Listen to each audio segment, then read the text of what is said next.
高雄南马溪区莲油厂附近的滨高道，伫昨暗7点外有一台轿车红灯，佮要冲过滨高道，造成火车赶紧减速，实在是真危险。加载是无人受伤，警察还未到现场，这个驾驶人就落跑了。警方嘛表示讲会传唤这个驾驶到案说明，卖移送检方侦办。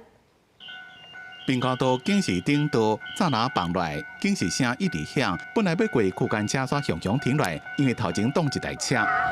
火车在前面。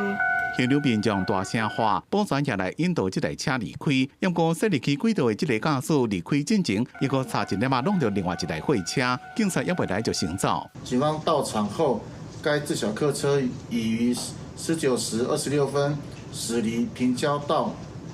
但你影响台铁3031车次误点约6分钟，现场均无相关人员受伤。代志发生伫咧18暗7点半左右，一台轿车驶入去高雄站、甲南马溪站之间的莲油厂滨高道，也造成台铁3.3节区间车慢行6分钟。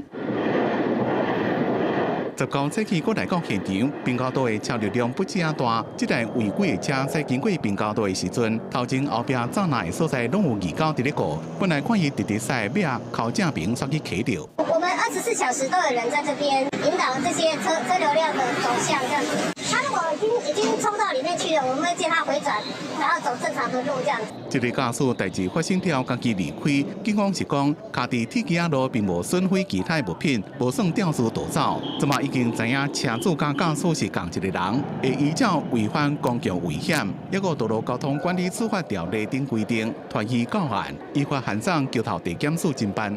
记者综合报道。